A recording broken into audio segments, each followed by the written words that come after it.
Imagine for a moment you're standing at the edge of a vast ocean, waves crashing endlessly, your thoughts swirling like the foam on the shore, relentless, chaotic, pulling you under.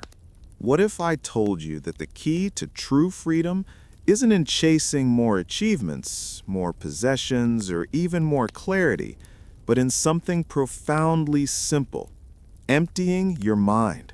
This isn't some fleeting New Age gimmick. It's a timeless lesson drawn from ancient wisdom, modern neuroscience, and countless lives transformed by letting go. In our hyper-connected world of 2025, where notifications ping like machine gun fire and social media feeds us a diet of comparison and FOMO, the mind has become a cluttered warehouse, stuffed with worries about tomorrow's stock dips, endless doom scrolling on global tensions, or even the latest AI hype promising to automate our jobs. But here's the revelation. Freedom doesn't come from filling that warehouse with better inventory. It comes from opening the doors wide and letting it all empty out.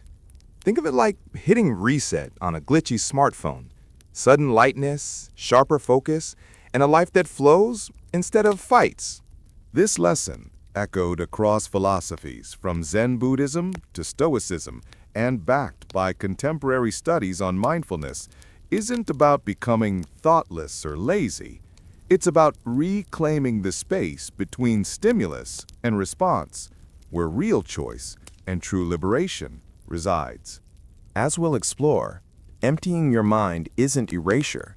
It's the ultimate unburdening, allowing you to live lighter, love deeper, and navigate the chaos of modern America with unshakable poise. Let's start at the roots and picture a monk in a misty Japanese temple, sitting cross-legged on tatami mats, breathing in the scent of incense as he practices zazen, the art of just sitting. This practice, central to Soto Zen, founded by Dogen in the 13th century, teaches that enlightenment isn't found by chasing thoughts, but by letting them pass like clouds across the sky.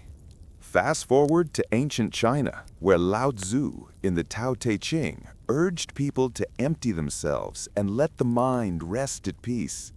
And to India, where the Upanishads and Yoga Sutras described meditation as a path to a clear, debris-free awareness. Even in the West, Stoic thinkers and later neuroscientists converged on a similar truth. A crowded mind imprisons, while an empty one liberates. And brain scans now show how meditation can quiet the default mode network and ease anxiety for many people. Now, why does this matter so much in 2025? In a typical day, the average American adult takes in an enormous flood of information, from endless video feeds to breaking news updates. And social platforms are engineered to keep our dopamine circuits hooked. Add in political noise, economic uncertainty, and fears about technology replacing jobs, and the mental static can feel like a constant hum we no longer notice, yet our bodies do. Brain imaging studies suggest that simple practices like focusing on the breath can dial down activity in fear centers like the amygdala and strengthen regions tied to judgment and resilience. Programs like mindfulness-based stress reduction, now popular worldwide, have helped many participants report lower stress and better quality of life when they stick with the practice for several weeks. So how do you actually begin emptying the mind in day-to-day life? Start with the breath. Sitting comfortably, counting slow inhales, gentle pauses, and unhurried exhales. Returning again and again whenever thoughts pull you away. Not with anger, but with curiosity. When worries or mental chatter pop up, as they inevitably do, you can quietly label them planning, remembering, or worrying, and then picture them drifting off like leaves on a stream. For many people, weaving this into normal moments, watching steam rise for morning coffee, feeling hands on the steering wheel at a red light, or pausing before answering an email, turns emptying the mind from a special ritual into a way of moving through the day. Over time, journaling about how you feel before and after these small practices can reveal subtle shifts, less reactivity, clearer decisions, and a little more space inside your own head. To really understand the power of an empty mind, it helps to look again at the deeper philosophies behind it. Buddhist teachings, for example, point toward shunyata, or emptiness, not as a bleak nothingness, but as a freedom from clinging, a realization that thoughts and feelings are passing patterns rather than solid facts. Stoic philosophy, Christian contemplation, Hindu and indigenous practices, and even some modern spiritual writers all echo this idea in their own language. When you loosen your grip on constant mental noise, you rediscover a quieter, stronger core that was there all along.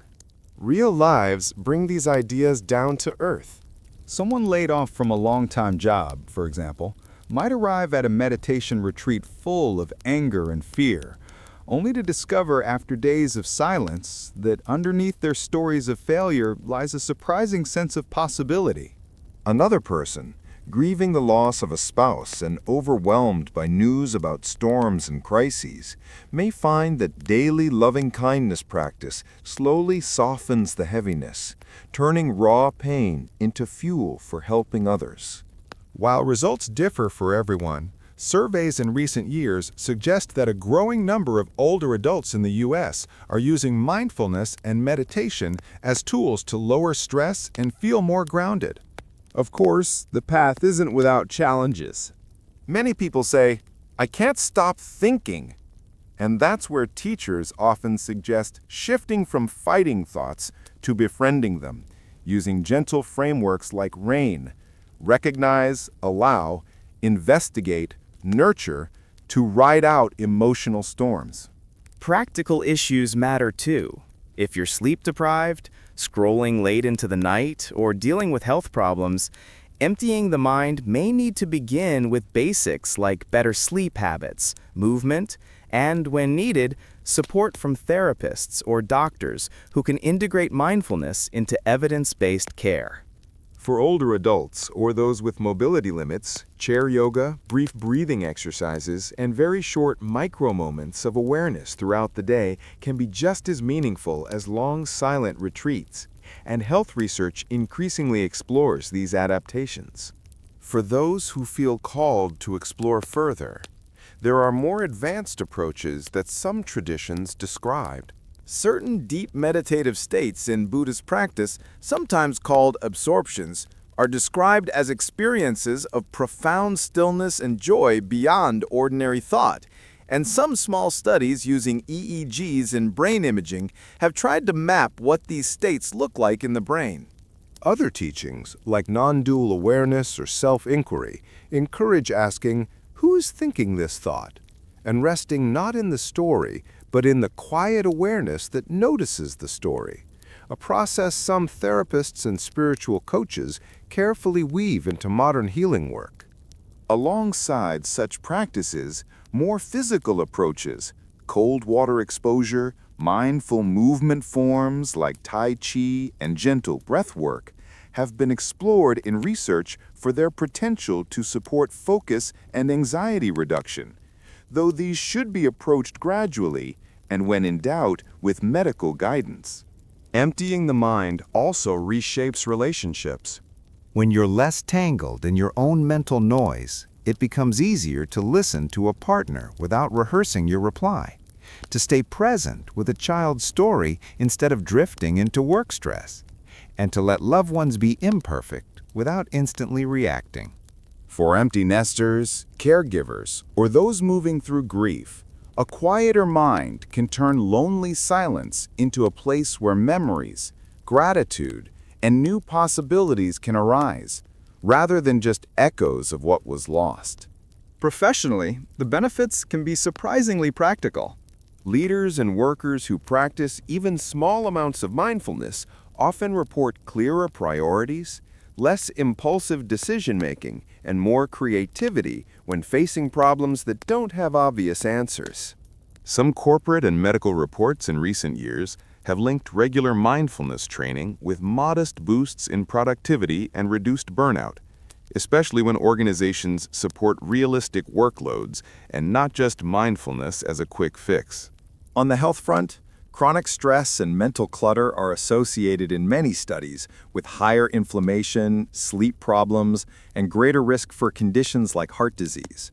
And mindfulness-based approaches are being actively researched as one tool among many for prevention and support. Some trials suggest that regular meditation can help with blood pressure, mood, and sleep quality for certain groups, though results vary, and scientists continue to debate how much change comes from the practices themselves versus broader lifestyle shifts. Especially for older adults, early research on practices like meditation, Tai Chi, and mindful walking suggests possible benefits for maintaining cognitive function and emotional balance. But experts still advise using them alongside, not instead of, appropriate medical care. And as with any medical, psychological, or lifestyle change, viewers should always consult qualified health professionals for guidance tailored to their own situation. Spiritually, the idea of emptiness often points not to a blank void, but to a quiet, spacious awareness where people feel closer to what they consider sacred, whether that's God, the universe, or simply the mystery of being alive. Some mystics describe this stillness as a kind of inner sanctuary or home that doesn't depend on external circumstances, while secular seekers often talk about it as a deep sense of presence and awe. In the end, emptying your mind is not about withdrawing from the world. It's about meeting life with a clearer, lighter heart. In a time of shifting technologies, political debates, and personal uncertainties, learning to release mental clutter turns every breath, every conversation, and every choice into a chance to move from reaction to real freedom. And that's something worth remembering the next time the noise of the world starts to rise again.